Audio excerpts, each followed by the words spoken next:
So cool. How much is you're making right now with the timer? If you're willing to share? Yeah, so we are around 200,000 euros per year that we do in revenue. That's great. After 2 years, man, it's a huge success. Huh? You're faster Stretch than it a most of bit. us. Stretch it a bit, like say 3 years at least. Okay. It took us a while to get going, get a payment, like. Okay, from the payments to now, it's 2 years, but in Yeah. total 3 years. Yes. Yeah, makes sense. For me, it was the same journey for CapGo. Like I started by putting it out for free, and basically people complained they couldn't pay. I was like, what? What the fuck are you talking about? They say, Good yeah, sign. we want to pay because it will be simpler, They had all in this mind, like, because I told you CapGo is a system to do updates directly in-app. Today I welcome Lukas Herrmann on the show, so thanks for accepting my invitation. Thanks, Martin. Nice to be here. Lukas, if you should resume your entrepreneurship journey in 2-3 minutes, how you will do that? I'll take a note. Yeah, I would start by saying I didn't come from entrepreneurship at all. I was actually doing a lot of volunteering, and specifically in other countries, and always thought I'm gonna just study like my father wanted, get a good a good looked at job, and earn the money. However, I got introduced to entrepreneurship, and it always felt right to me to work for yourself, right? Everybody that has kind of worked in a job and then felt like, no, I want to make these decisions, right? Like I don't agree with that, or I don't agree. I think I can pull it off. And I think everybody who does that eventually either says, well, if I have the big mouth, I have to prove it. Let me pull it off, or they don't, right? They just stay in their job. So I said, screw it. I'm going to try it. And but it has been a long journey. I have started working with freelancing even while I was still studying as a software engineer, and tried to start a startup with 2 friends, like properly, funded. Completely failed due to like human problems. Got fully into like burnout. Went back to working in a startup because I said I just need like people around me. I need to work in an office. I cannot have. I've been working for years myself on a desk. It's like I need people around me now. I cannot have this. Like it drives me crazy. So I worked in a startup for 2 years. Kind of saw like the typical funded. What is the problems? What is the challenges? What is the cool stuff that comes along with like a classic funded startup?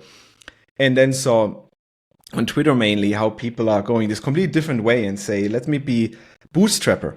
Right? Let me be indie. Let me be solo. Let me do this by myself. Let me not take any funding. Let me grow this organically. So I don't have all the stress of, constantly searching for more funding sources, constantly presenting results to my investors, constantly having to grow 300% year over year. And if I'm not doing this right, I have all these problems. And so I got attracted by that and said, I'm gonna do this. This sounds like the right thing. Have been starting by basically beside my work, right? Beside my full-time job, I started a little app, more with the thought of just learning all the ins and outs, right? What do you need to sell something online? You don't just need like the technical part in itself. You need a landing page. You need marketing. You need users to be able to sign up and log in and pay and process all of this and handle the taxes and the accounting and the back office, everything. So I was like, I'm gonna learn this, right? I'm gonna learn this, not expecting anything, and then it kind of like took off. Like people started purchasing, and I saw that I think I'm scratched some kind of product market fit niche here, and from then have been growing to what it is now. That right, my wife is helping me. I have one contractor that works full time. Okay, what's the name of this current project? Because you didn't drop names. I didn't even drop a name, right? So my current project is called stagetimer.io. If you have ever seen a TED Talk, you see like the screen in front, and it says like you have 5 minutes left on your thing. Yeah, and I'm building essentially a clock like this. Not some use it actually. And you can communicate, right, as the person sitting, with all your controls. You can kind of communicate with the person on stage and show them a message. Say, hey, hold your microphone a bit closer to your mouth, or like, you really have to come to an end, or like, nice. Lunch break is in 2 minutes. Please wrap it up. Stuff like this. So it's kind of this communication, and it comes from this place that I thought right? Maybe I want to talk this. I thought this is like the easiest problem to solve. Like I made this long list of what I'm going to do. You know, what awesome project I'm going to build for this world. And I say, well, if I just want to try out stuff, let me just pick the easiest on this list. And I thought, you know, a countdown where you click start on one computer and on the other computer it shows like a clock ticking. You know, what can be simpler than this? Let me build it. And boy, was I wrong. That's something we often miss, you know, in entrepreneurship. Like most software engineers look for a complex problem to solve because they feel like that will make money. But in fact, when you solve the most easy problem, you realize so much other problem you have to do in your journey of entrepreneurship that make the problem very complex. And the same with the time. Yes, like you have this wrong idea that you start out saying, let me build something complex, but there's already too many unknowns in a new project. So the less unknowns you have in the beginning, the better you make your chances for success, which are already very slim. Yeah. And I think your timer example is like a very good example because you just think like, okay, a start and stop button. And then more you think, more you're like, okay, now maybe it could be nice if we can send a message to the guy who is speaking because like that's often what they want to do. Otherwise they do sign and stuff, try to say like, closer the mic, exactly. Stuff like that. And then it get complex and more complex. That's very cool. And what was so to get back to the note, you say you started doing volunteer. What was the kind of things you were doing as a volunteer? Yeah, so I was going through my kind of local church into a project that happened in the Philippines. There was schools that they built in native villages, and I was teaching there. Philippines has English as their national language, so we were kind of teaching English. Kind of worked out. A bit critical of volunteering now that I've done it because I see the pros and the cons. But back then, it really helped me grow and you know learn English, which was good as a German. But also get out of the shell and kind of see other stuff, especially see problems that other people have that we don't have, and that help me. That's very funny. Like when you travel, you realize like how much your way of thinking is very auto-centered. Now I'm in South America, in Buenos Aires, and I was in a bar yesterday and I saw a map and I was super surprised. I was like, what the fuck, this map? And this is a map of Argentina, but since they live in South America and in south of the hemisphere, the map is reversed. The south is the top of the map. And I was like, what? And then I asked a guy, he said, yeah, of course. Like, why are we gonna put everything on the north? Like, we have nothing in the north. Like, everything is like this direction. There's the point of reference doesn't make any sense, right? You can just flip it over. I was like, oh, wow. And that's so many things you get like that when you travel. You're like, oh, okay. Yeah. I had this experience when I came back, like after 1 year, and my parents picked me up when I was like 19, 20. Mm-hmm. My parents picked me up from the airport, and we drove home, and people were complaining about, here's a construction site, and they're building something here, and we have to drive slow on the highway. And I thought, I'm just coming from the Philippines, like we are. I'm happy if there's no holes in the street, basically. Yeah. Yeah. Like human is very good to, adapt to anything. Like, so if you live in shit, like your level of happiness is different than if you live in nice places. And lately I've seen many people who live outside of France or Germany or, like a country where very lucky in a way, say like people don't realize they live in fucking heaven, but they believe they are in hell. Exactly. They love to complain, but in fact they have a good life, come out and see the rest of the world is struggling as well more. Okay, that's great. Like, so that was your starting point to open up to the world. And so what was the first, like you say you got a first job and you did freelance in the same time when you were like in your first job. So what was your first startup you created? The one if you call freelancing a startup, it's just me kind of offering my website building services. Mm-hmm. But because I had this entrepreneurial thought, right? Yeah. I came together with 3 friends, and we wanted to make a kind of a translation app that was before AI. Like where you can, you have a book and you want to translate in another language, so you put it up and we get like this kind of crowdsourcing of translators from all over the world. Basically Fiverr, but for translation. Okay. If you think of it, which I believe was a good idea. I think we could have pulled it off. But what I see, and maybe what you see often in startups, is it doesn't break up. It doesn't fall apart because the product doesn't work. It falls apart because the people don't work. Yeah. And one threw the other one out, and there was kind of this infighting, and especially if it's not kind of dissimilar to marriage. If you don't if you cannot trust each other, it's gonna fall apart. Yeah, no, I totally agree. Like and I think that's what most of people don't understand is, the problem is you. Most of the time is yourself, and how do you behave and your belief and stuff like that. And so when you bring a team together, then the problem is inside each person, and they are not made to succeed. Like most of people are made to be employee, and that's a fact. Like this, what school teaches. So you have to accept, like, you are very bad at the job, and you have to learn a lot. And at the beginning, when you create your first startup, everyone thinks he is fucking Steve Jobs and wants and he's a genius. And you're like, yeah, maybe or maybe not. And for me, there was this kind of thing, each time I started a project, we are like ego-driven, like talk and stuff, and we're not very honest with ourselves. Like, yeah, we can do that next week, and we're gonna have like 1,000 clients. It's easy, you do your PPT, and you're like, yeah, your things is going like that, and easy. And no, when you try to make it daily, like it doesn't work, and then you have this kind of fight of ego and stuff, and in your spreadsheet, always the business always looks good in the future. And like I still remember my partner. It was like we were developing on the product, and one day he came like, oh, when do we launch? I want to launch. And it's like, dude, like, do you even know what you're talking? Like, we have to prepare that. There's like marketing involved. There's things that you have to do. You cannot just you can just announce like, oh, we are launching. Like, it just drove me crazy. People are waiting for us to give us money.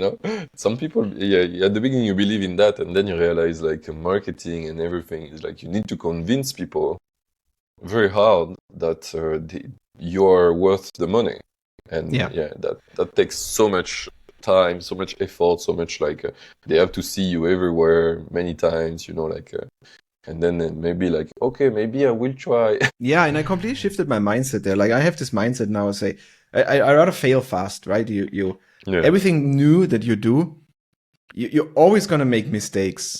You're gonna buy your first car. You're probably gonna pay too much and buy a really bad car, right? You're gonna get your first apartment. There's so many things you don't know, and then you end up, oh, the shower doesn't work. I should have checked that. Like, oh, that's all. And with startups, the same, right? You build your first product, you're gonna make many things wrong. So you may as well say, hey, let me fail fast. Let me get all the failure out of the way. Just expect that you have to do a lot of that. Yeah, I agree. But most of people, have ego kind of things, and they like think they are better. I think you get humble with time. Now we can say that because we got slapped in the face many times. Yeah, exactly. Understand. But when you start, you're like, yeah, I am better than others. And then you realize how much you were. Especially you look at all the success, right? Like you look at Steve Jobs. I can do this. I could do this.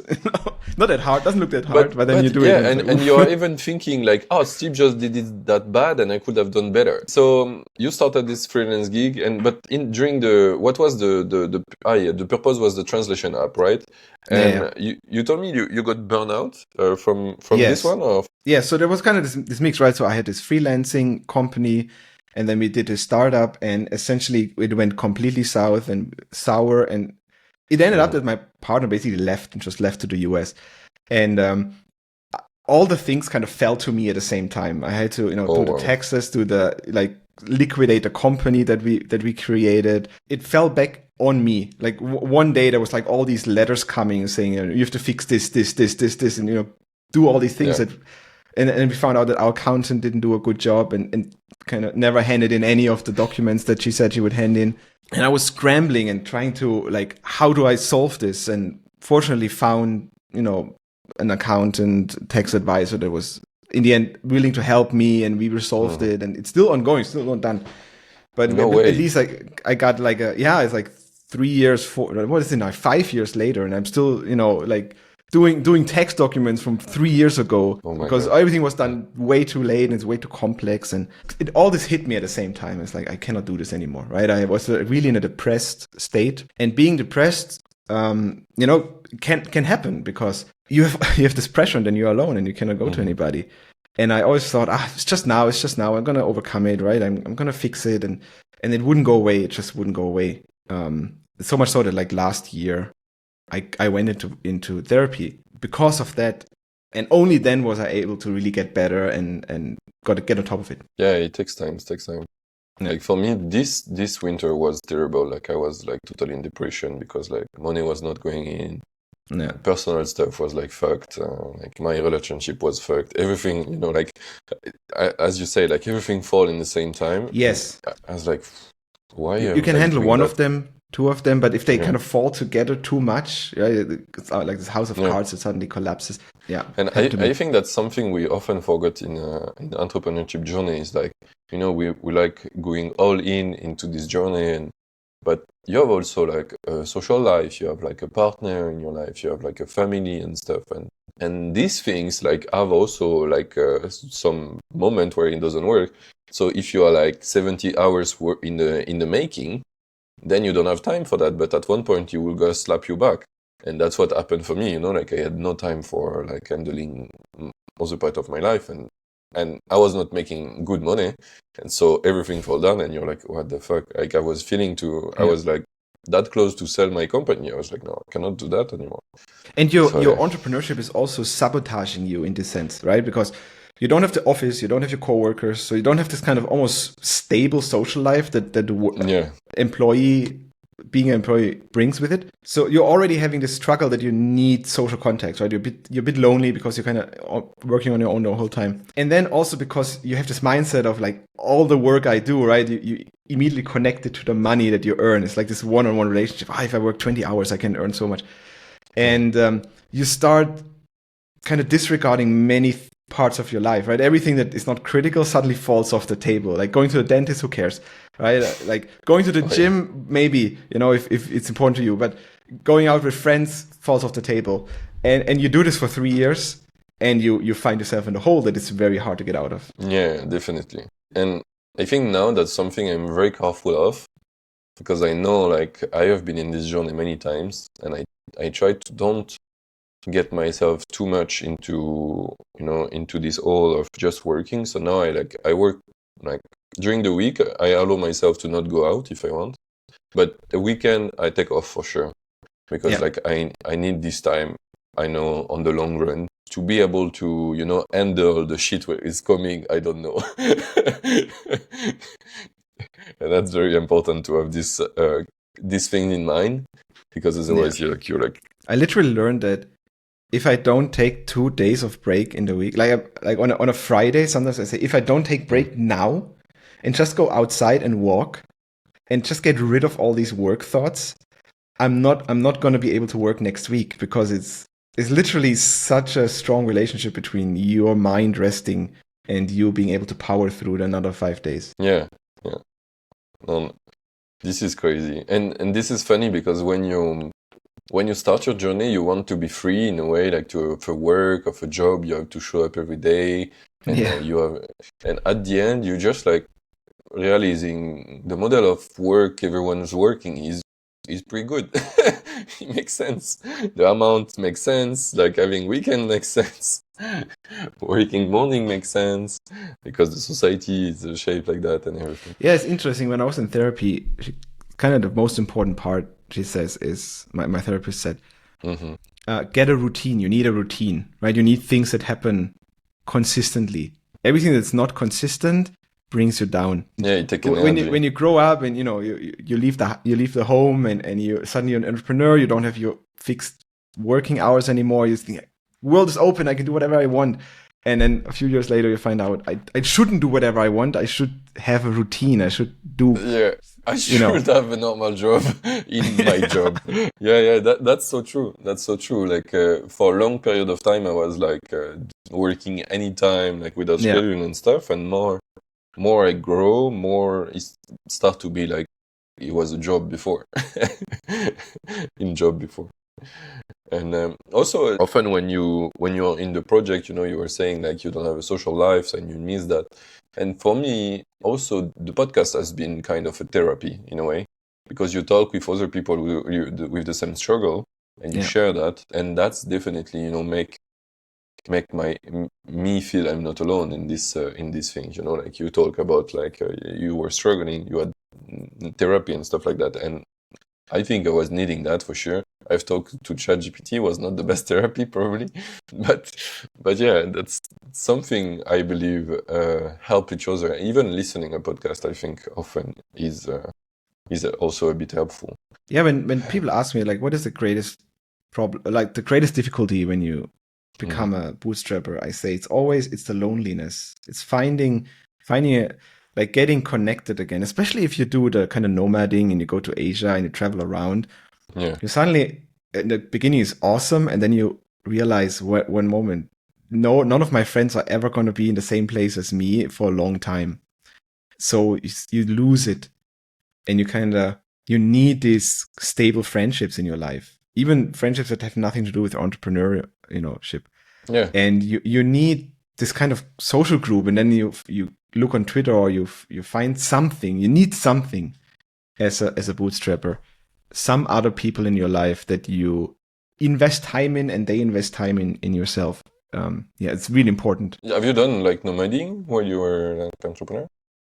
Yeah, so I was already married already. And we decided to do like a year, and we just travel around. That was right after I quit my job and went full time into my own business. Yeah, exactly. And then after half a year, we interrupted it. Because we kind of wanted to have the stable place again, and half because it got actually worse with my depression. But we enjoyed it. It was awesome. Everybody should do it. Like travel the world for 1 year and everywhere. But also you realize that there's drawbacks. Yeah, there are big drawbacks.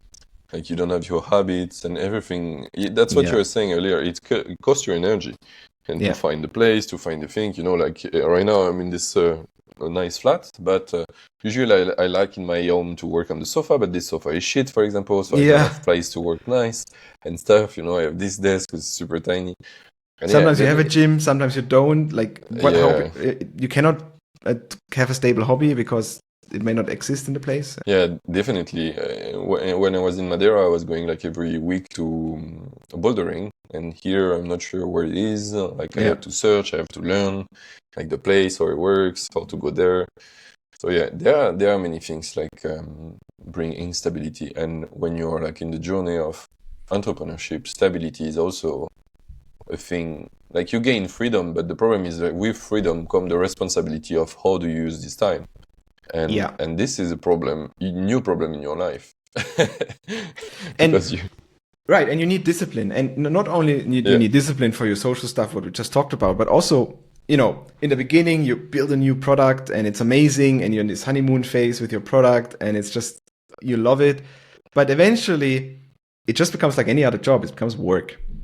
Yeah. And you have to push, have to fix the bugs and create a marketing page and write the emails, and you get your to-do list, and you need discipline to do it. Otherwise you can't. Yeah, you have to do the boring stuff. And one part I think of most of makers struggle the most in this discipline is like, at one point you stop building new things. Mostly you have to fix bugs, to talk with the client, to grow the business. Growing the business is a full-time job. And some people are like stuck in this idea of, they want to build new things, so they keep building new things over and over. Yeah. And don't like focus on the main business, like who is the one who works, and you should like make it grow, but it sometimes get boring to make it grow. Yeah, and I feel like it's literally the difference between successful people and not. Like everybody that's successful, I feel like they concentrate on one, maybe two products.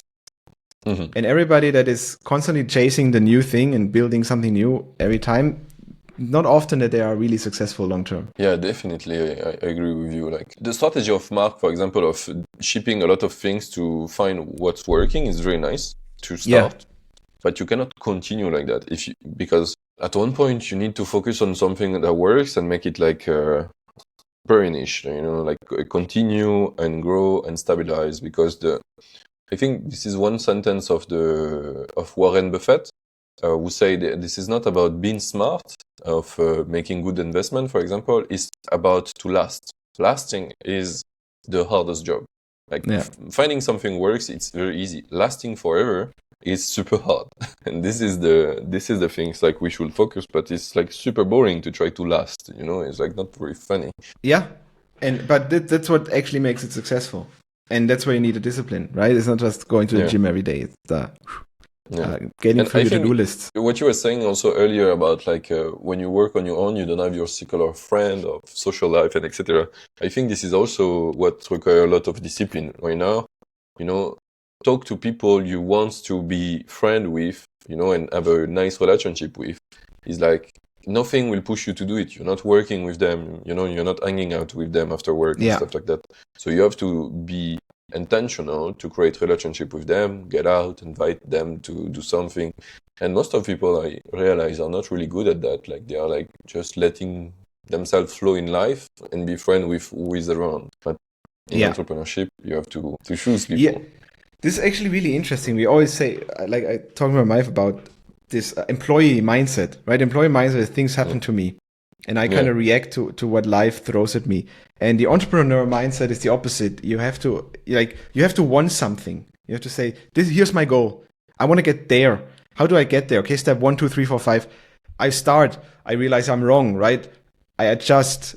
It's obviously not a straight path, but if I'm not very intentional in what I want, you're not gonna get it. If you're not intentionally having a circle of friends, right, you're not going to have it. It doesn't come by itself. I have one of my best friends, she tried to be in entrepreneurship journey. She tried to do coaching and stuff like that. And that was what was missing to her. She was like not surrounded, never. And I told her like, that will not help you, and now she quit because like she was burnout and she felt like she's not surrounded. She told me like, I need people with me daily. I was like, that's the things I told you for 2 years. But now she doesn't want to be entrepreneur because for her, entrepreneur is loneliness. Yeah. And she didn't get the point of you are responsible of that. And if you're lonely, it's because it's not because entrepreneurship. It's because you need to be responsible of it. And this is like, this is such a hard learning. It takes like so much. For me, it took like very eternity to understand it. I was a lot of lonely in the beginning. Now I have many friends, many good relationships, and people are like, wow, you're like so committed to talk to people and be friends. Because if you don't do it, you're gonna be lonely and you fail. Yes, it's almost like budgeting your time in your life. In the beginning of your entrepreneurial journey, you're like, suddenly you budget everything into work. It's like, the more I work, the more I earn. And then you realize, no, I have to budget stuff into a relationship, into my family, into my health, right? I have to budget stuff in just like being bored every now and then. And be capable to be bored, like when you're doing your entrepreneurship journey, is super important. Definitely. I found myself 2 years ago, like the only hobbies I had was on a computer, right? I was working the entire time. I was maybe playing a game here and there, but that's it. Like everything happened on the computer. There was nothing I did outside the computer, outside the virtual space. And my wife said, you have to get a real hobby. And I was like, okay, I'm getting a real hobby, right? So I started. First one was Lego. I just said, I'm going to buy Lego sets and I'm going to build something. I need to do something with my hands. And I build them and I deconstruct them. And there's a website where you get alternative instructions for the pieces you already have. So I found this, I bought some, and I'm building I built one car, take it apart, build a different car from the same pieces. I love it. And just the other day, I saw somebody post on Twitter, they're sitting in an airplane, right, and flying like a small airplane. I was like, this is my dream. I always wanted to fly. I always thought it's like unattainable. It's so far away. Who does this? And they said, why don't you just check it out? Go to a local airport and ask. And I did. I went to a local airport and I talked with one of the teachers, the pilot teachers. And now I'm signing up for flight hours, right? And I'm aware that this will eat up a large chunk of my life, but it's something I want to do, and it's away from the computer, and it will give me the energy It will make me excited because I love it, and it will give me the energy to do the work in the time that is left. Yeah, to continue. And funnily, I think also the original dream we had, all of us, was to be entrepreneur, to be free to do these things. Yeah. But on the journey, we often forgot like to take this freedom, you know? I had a friend, like he was like making a very, very good money. And the guy was living in shitty place, like working like all week, like every day, like not getting out. And I was like, man, you have success, right? Like you have good money. And he was like, yeah, kinda. Why the fuck you don't using it? And I was like, oh yeah, I don't know. Yeah, it's this retirement mindset, right? One day I will retire. One day I will use my money to do all of this stuff. And you always think, when I reach 1 million, when I reach 10 million, then I can do this and this and this. Truth is, most things you can already do now. It just costs you time, but it gives you so much. Also, there's something to take in account on that is every action you will do outside of work give you perspective, in what are you doing. You will find new problems, new way to solve it, new understanding of your, it's the same as taking a fucking shower, and that's where you have the best idea, because you cannot do anything else than just taking the shower. Then you got other idea, and that will be the same when you're gonna do piloting or whatever you do, like climbing. You got very good insight of what you want to do by doing something else.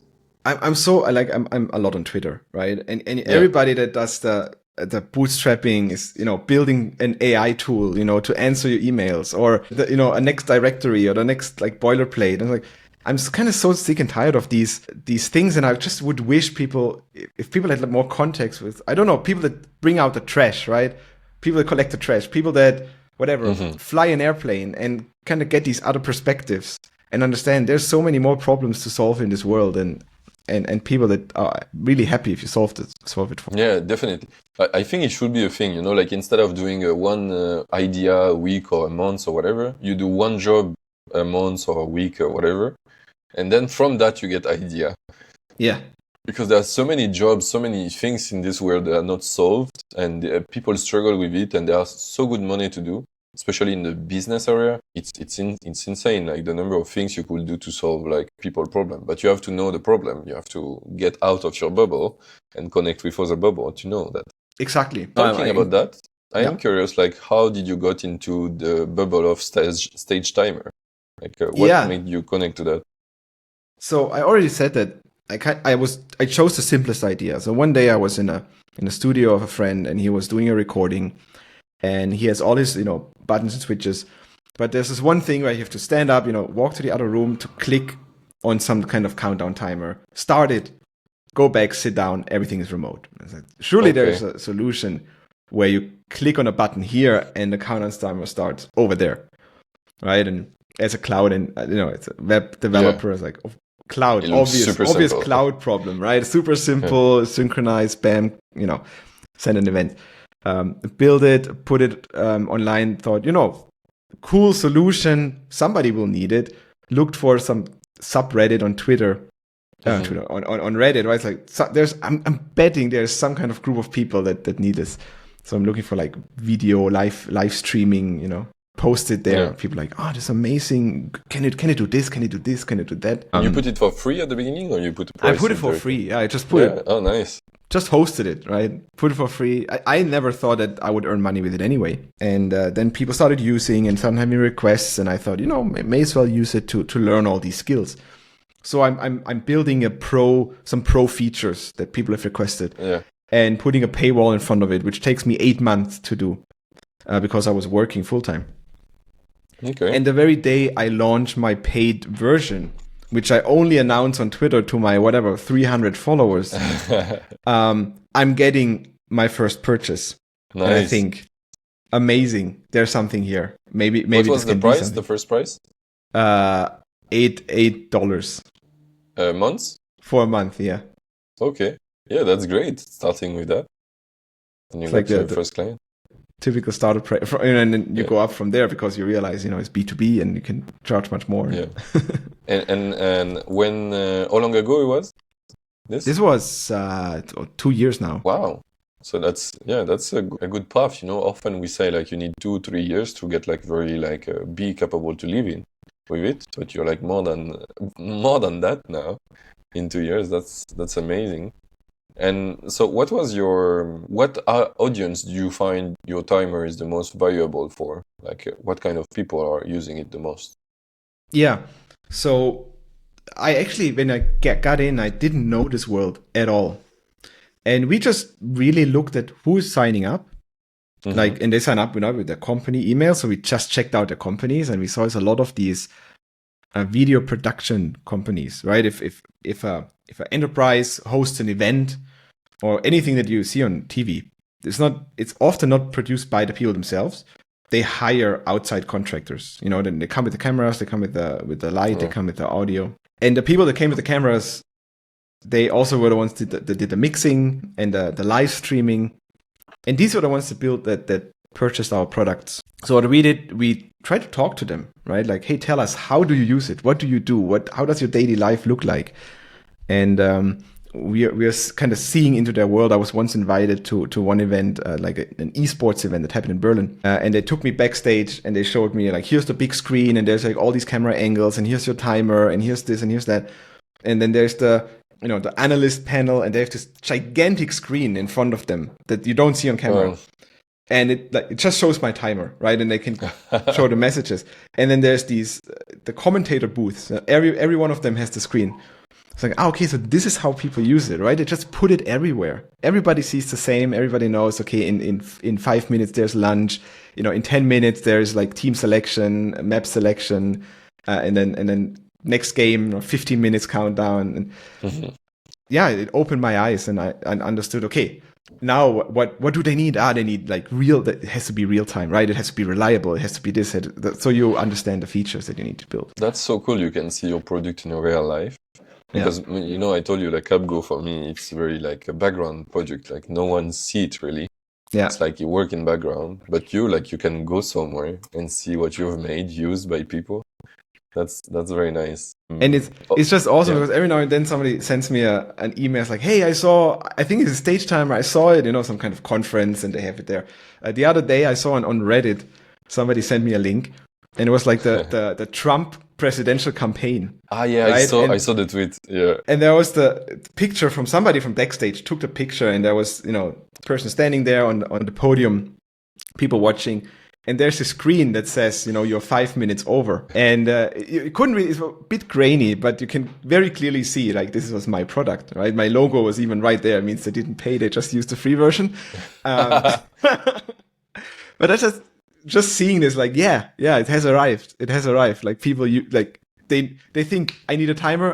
Let me use this. It's so simple. That's so cool. And you remember, like, we've talked about that on Twitter, I think, at one point. You were talking about how much, like, B2B was successful for you in this area of timer. And I shared, like, I've built also a timer app. It was not, like, for making stage, but it was more to make CrossFit, just for yourself to just, like, record how much time you do sport and stuff like that. And on B2C, the business, to understand how to grow it, like everything was such a pain, like it was people like, okay, you need to pay influencer, you need to connect to CrossFit gym and stuff like that. And at the time, I was really not willing to do that at all. So I was incapable to make the business grow more than, I don't know, $700 a month. After that, I was like stuck. I couldn't continue. I sold it, like, because of that. Yeah, I totally understand. Like, I'm a big fan of B2B for that reason. Yeah. Because yes, it's hard. It's harder to get to a business. It's harder to get a business to buy your thing than a person to buy your thing. But the regular, like, Joe, right, on the street, they don't want to pay for their apps. They want to have it very, very cheap, right? And maybe they spend $1, maybe $2, maybe $3. And they don't want to pay subscriptions. They hate subscriptions. And then you get to the business world, right? And say, they have a problem. They find you. They think, this solves my problem. And from that point on, the price is almost like not a topic anymore, right? Yeah. Obviously, you want to price it properly, but like they just say, I'm going to try it, right? $50 to try it for a month, no problem. Let's do it. Yeah, that's totally different. Yeah. What's the average price plan you have right now in the timer? Yeah, so I have in the beginning, right, I had monthly, Yeah. yearly, and classic, but we found out that many people, they just use it for one event, Okay. and then they have this event like once a year, so they constantly purchase, cancel, and then they forgot to cancel, and then they contacted us, and then they needed to have the last month refunded, and it was a huge mess. And we said, you know what, you just give us $24 and you get it for a month, period. And if you want to have all the features, you give us, I think, 38 or 48. We have it right now. Okay. And this works perfectly. And then the company that really needs it on a regular basis, they get the year package, the yearly, the annual, and pay 180 is our cheapest annual plan right now. Okay. So you don't have monthly plan anymore? No, we have removed it. Wow, that's interesting.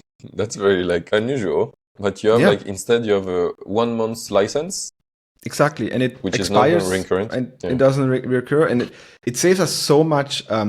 Like first we did it kind of because of churn, like that our churn was crazy high, and I said, how can we get it down? Okay, everybody cancels because they just don't need it anymore for a while. So that's why we did it. But then we also kind of realized that our support, like customer support, just went way down. Like way less refunds, way less, Yeah. kind of like not really angry, but disappointed. Oh, I forgot to cancel, and we have another month. Can you please? Yeah, can you help? Yeah, Funnily, like usually, like people say, "Oh, it's easier with like a monthly subscription," but for you, it's the exact reverse. It's like monthly is the pain. In the ass, you shouldn't have it. That's super interesting to learn that. On the topic we've talked. I think we've on the note. I think we've gone on everything I found interesting. Why you never raised money like with Stage Timer? So we actually had twice investors contacting us Mm-hmm. if seriously, if they want to invest.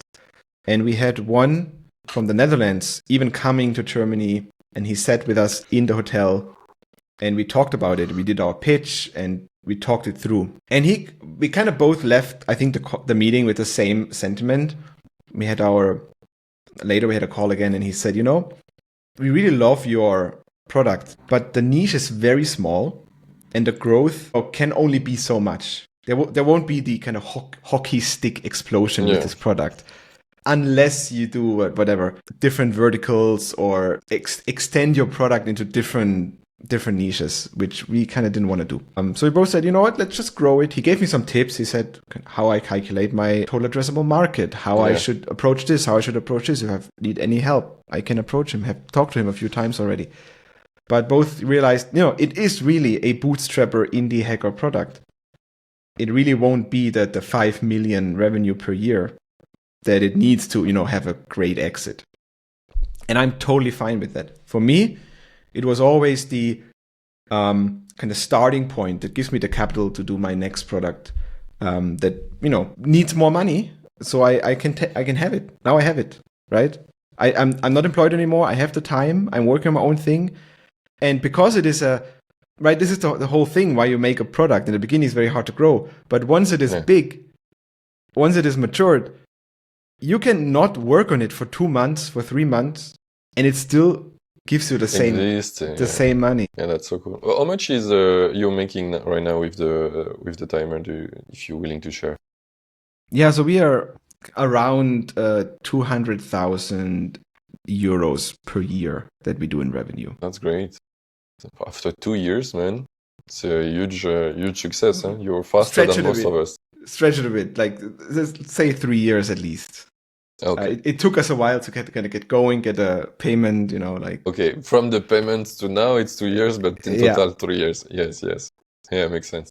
For me, it was the same journey for CapGo. Like I started by putting it out for free, and basically people complained they couldn't pay. I was like, what? What the fuck are you talking about? They say, sign.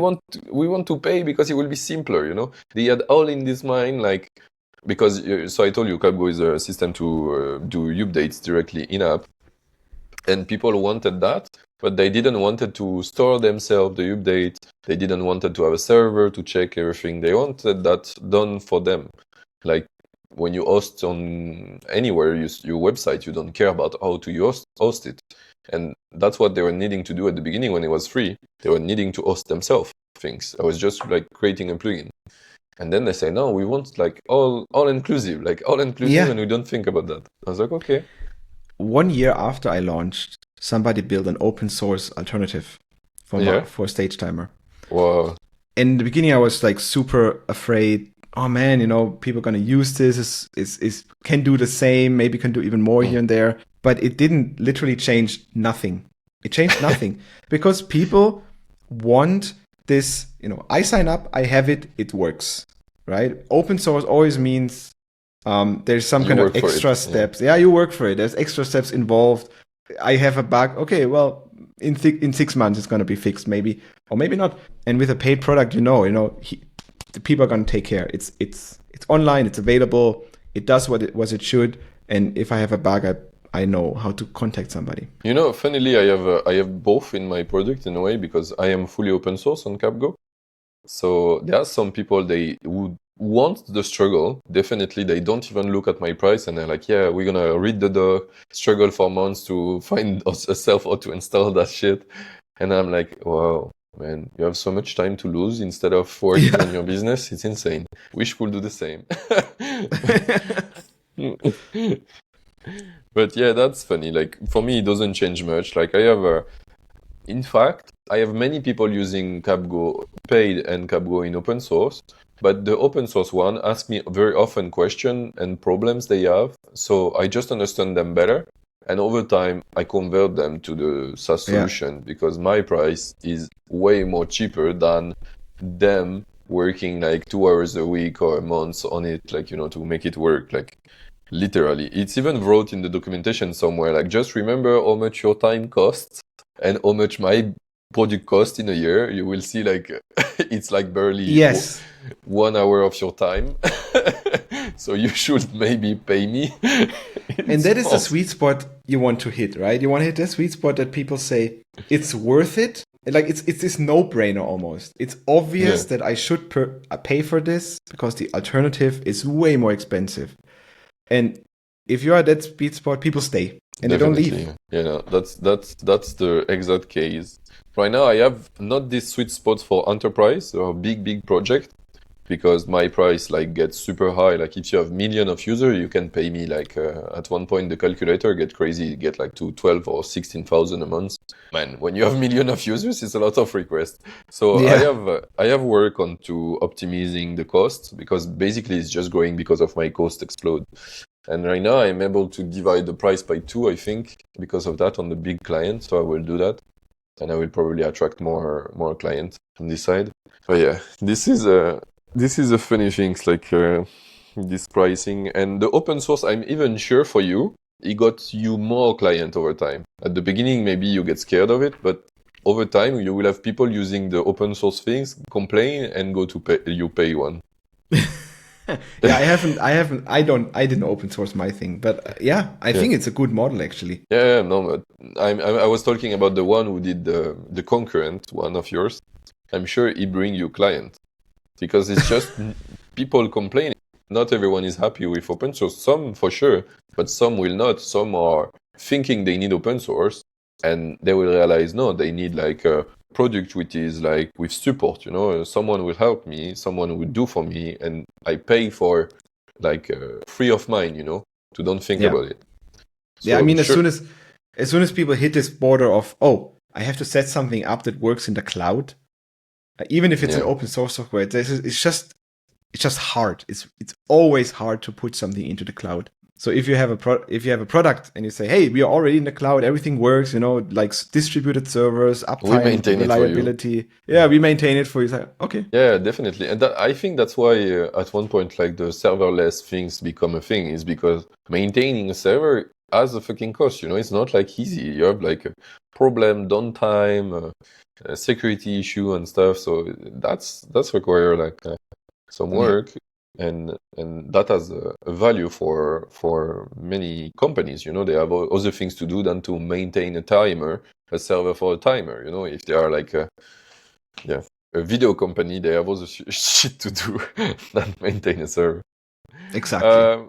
Okay, I think we can go to my list of questions a bit. Like we've talked Sure. about great things. That was nice.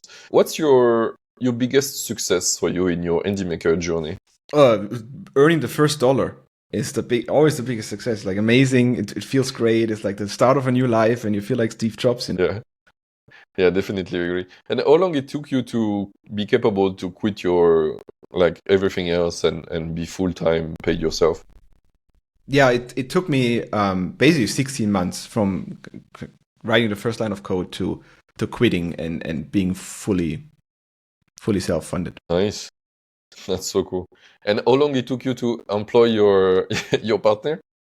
It's not really employed. Like it runs over my name, and then we have a common account. Yeah. Okay. But how long it took you? Because she's full-time as well, no? Yeah, we're both living full time out of this Nice. project. Nice. And it took you how long to join? Like 16 months as well, or? Yeah, to make it a bit longer. She was doing like even now she's kind of doing her own business on the side. So she's kind of sharing her time, and I'm full time. Ah, okay.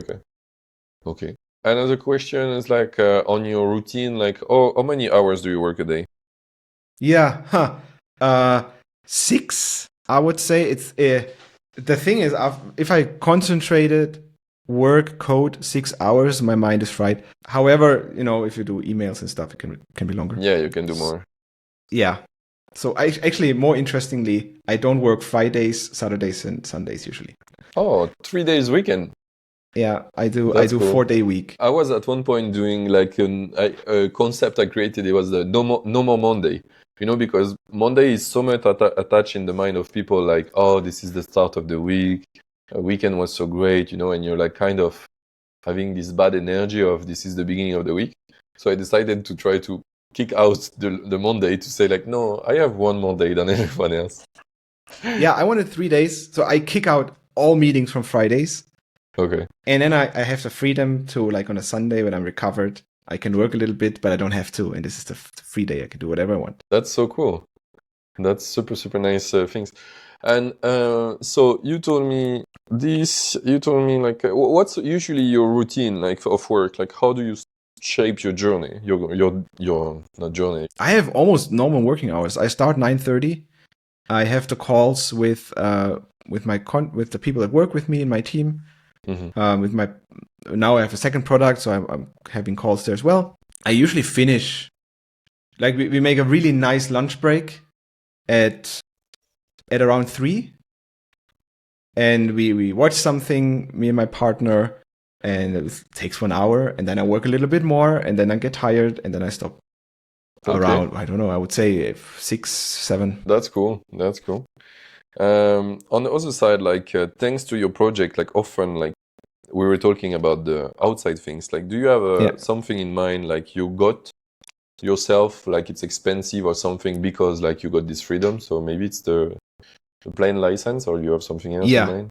100%. So I'm not a big spender on stuff. I hate having stuff. It gives you so much responsibility. But this year I informed myself, right? What is a pilot license? And I found out it's actually 8,000, 9,000. Hey, I can afford this. I will do it. It's my dream.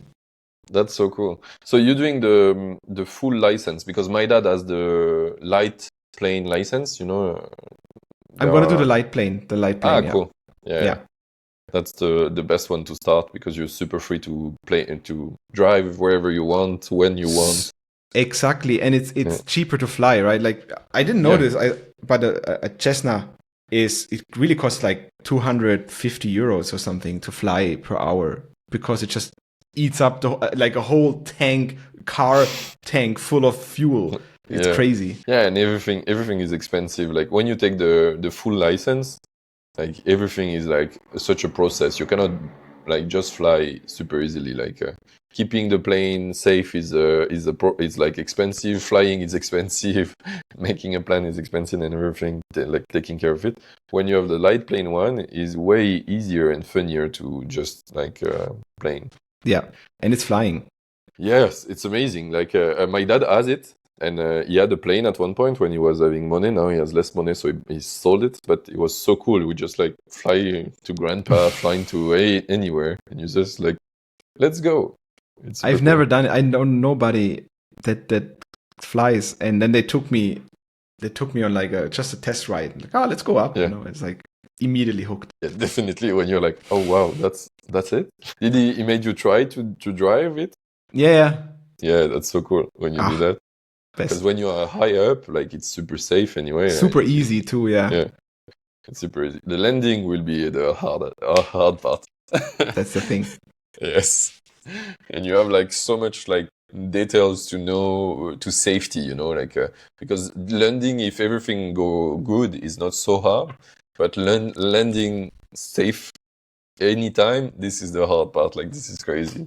That's super cool. Okay, thanks for that. So I think we talk about this struggle you had. Like I think biggest struggle was the depression, so we don't need to go to this question. One which is interesting is have you wished something someone told you something before you started this journey of entrepreneur? Yeah, I always ask, what would I tell myself when I go back? Honestly, you just have to experience it. Like you have to learn from your mistakes. There's no shortcut. There's no easy way around it. You just do it. Like the best advice you can get is to get started just do it. You know, earlier than later. Yeah, no, definitely. I agree with you. Like most of the things like people told me in this question is like, I ask them after, but do you think if someone told you, you will like have listened, and then they're like, no, I should have experienced it anyway. I think that the faster you make your mistakes, the faster you can grow from them. Yes, exactly. Try things, get slapped in the face, learn, put your ego aside. Okay, that's super good. Thanks for that. And another question is for me is like, who should I invite after you in this podcast? Oh, what are you looking for? Like bootstrap people, like entrepreneur in this entrepreneur journey, same as us. I have one like cool friend who is called Dimitrio, who is doing an app called Screenshot One. Yes. And I've talked to him off. He's really cool. He's really good. Like he's smart. Like he thinks about his product really nicely. I like him a lot. I think he would make a good candidate. Yeah, definitely. I'm just looking. Yeah, currently I am talking with him. Like yesterday, I talked with him, and he's like unsure about his English in podcasts, but I'm sure he could be super nice. Get him on. Yeah. I like this product. The product he's doing, like a Screenshot One. It's a very cool product as well. Okay, thanks for that. And now I think it's time to tell you thank you. Thank you for your time coming in this podcast. Thank you for sharing your journey. Thank you, Martin. It was really nice. I loved it. Like I always love these kind of like loose conversations, and it's also like no strings attached, right? We don't have to like meet next week for coffee. We can just talk, and we have a nice time, and we don't feel as lonely, and that's it. Yeah, that's appreciate it. Thanks for that. And for the listener, thanks to have listened up to here. If you've enjoyed it, subscribe, share it, send us message, send us love. This is also cool to receive messages like, oh, I enjoyed the podcast you did record. It's always nice messages. And if you have any recommendation, topic we should talk, things you will have wished to know and we didn't talk about, you can ask Lukas or me. And see you in the next episode next week. Bye-bye.